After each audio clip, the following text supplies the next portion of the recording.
வணக்கம். வளமான மண், ஆரோக்கியமான மக்கள். அதாவது ஒரு மண்ணின் வளம் தான் அங்க இருக்கிற மக்களின் ஆரோக்கியத்தை தீர்மானிக்கும்.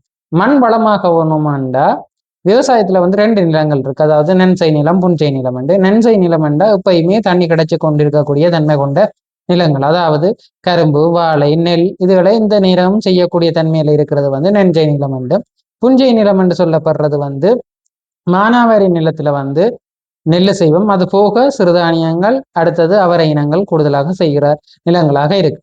இங்க இலங்கையை பொறுத்த மட்டும் அதுலயும் வடக்கு கிழக்கு போன்ற இடங்கள்ல மிகப்பெரிய அளவுல இந்த புஞ்சை நிலங்கள்லாம் இருக்கு. இந்த இடத்துல மழை காலத்துல நாங்க நெல்லு செய்து முடிய பிறகு கம்பு திணை சாமை விறகு குறைக்கன்று என்று சொல்லப்படுறோம். இந்த சிறுதானியங்கள் செய்யக்கூடிய வாய்ப்புகள் உண்டு. அது தவிர அது முடிஞ்ச உடனே நாங்கள் லெக்யூம்ஸ் கட்டாயம் செய்வோம். அப்படி செய்தோம்னா தான் இந்த பயிர் சுழற்சி என்றது தொடர்ச்சியாக நடக்கும். இந்த பயிர் சுழற்சி இருக்கேக்குதான் மண் வளமாகும். அப்ப நாங்க ஒரு விவசாயிகள்கிட்ட முழு பொருளையும் வாங்கக்கூடிய தன்மையில இருப்பமா இருந்தா தான் அந்த விவசாயிகள் எங்கள்கிட்ட எல்லா அவங்களோட உற்பத்திகளை எங்களுக்கு முற்று முழுதாக தரக்கூடிய மாதிரியும் அவனுக்கு சரியான சந்தையை கிடைக்கக்கூடிய மாதிரியும் இருக்கேக்குதான் நம்பிக்கையான முறையில ஒரு விவசாயத்தை மேற்கொள்வோம். அப்ப நாங்கள் இந்த முறை விவசாயிகள்கிட்ட பாரம்பரிய நெல்லினங்களை முதலே அறிமுகப்படுத்திட்டோம். அதே நேரத்துல போன வருஷம் நாங்க போன வருஷம் அதுக்கு முதல் வருஷம் சிறுதானியத்தையும் அறிமுகப்படுத்தி சிறுதானியத்தையும் வாங்கிட்டோம்.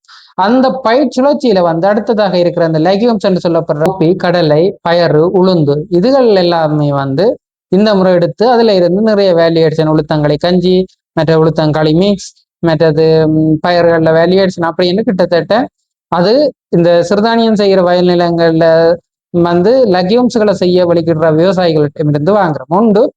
இதன் மூலம் மக்களுக்கு புரத உணவுகள் கிடைக்கப்பெறுது. ஆரோக்கியம் நிறைந்த உணவுகள் தொடர்ச்சியாக கிடைக்கப்படக்கூடிய மாதிரியாக இருக்கிறதோட மண்ணும் வளம் பெறக்கூடிய மாதிரியாக இருக்குது. அப்ப எல்லா விவசாயிகளும் கொண்டு பாரம்பரிய நெல்ல செய்தது, அடுத்தது நீங்க சிறுதானியம் செய்து, அடுத்தது லகியம் என்று சொல்லப்படுற இந்த அவரை இனங்களை கூடுதலாக செய்வீங்களா இருந்தா தான் உங்களோட மண் தொடர்ச்சியாக வளர்ப்பார். அதே நேரத்துல அதை சாப்பிடுற ஆக்களுக்கு அது ஆரோக்கியமானதாக இருக்கு. நன்றி.